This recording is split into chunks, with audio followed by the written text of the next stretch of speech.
Sa lupain ng pangako, kung saan ang batas ay dapat maging matapang. Libu-libong buhay ang nawala sa bahay ng lunod, walang tinag.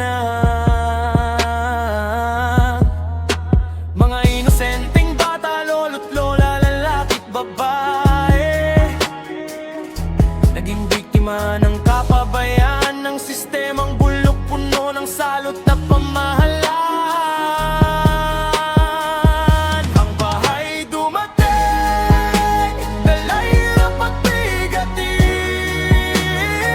ngunit ang mas malalim na sugat ay ang korupsyong nag-aari.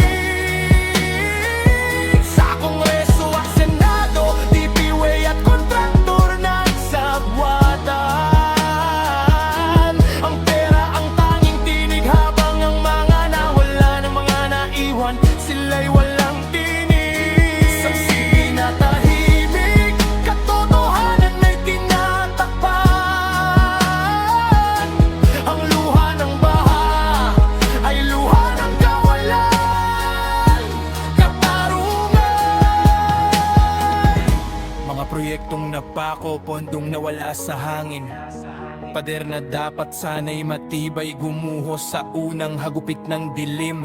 Pangako ng proteksyon, napako lang sa salita, habang ang mga pamilya sa tubig ay lumalaban, naghahanap ng pag-asa. Mga witness na naglakas loob, magsalita ng totoo, ngayon'y nagtatago sa takot na baka sila'y patihan din ng gulo. Ang katotohanan ay mapanganib kapag ang kapangyarihan ay bulag sa kasakiman at pansariling interes. Ang bayan ay nalulugmok, nasasagasa ng hirap. Ang bahay dumating, dalay hirap at bigatin,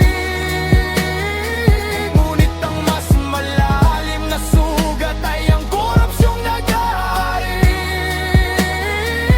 Sa Kongreso at Senado, ang pera ang tanging tinig, habang ang mga nawalan,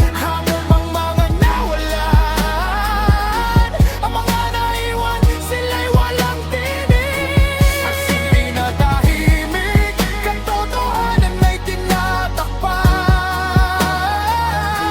Ang luha ng baha ay luha ng kawalan, katarungan. Hanggang kailan pa ba tayo magtitiis sa ganito?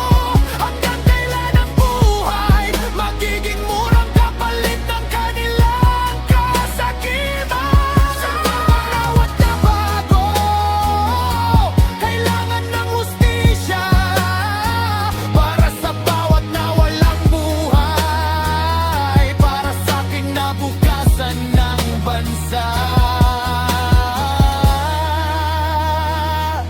Huwag nang patahimikin, huwag nang hayaang manahimik.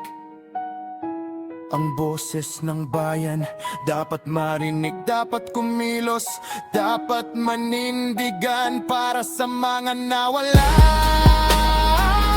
para sa mga naiwan.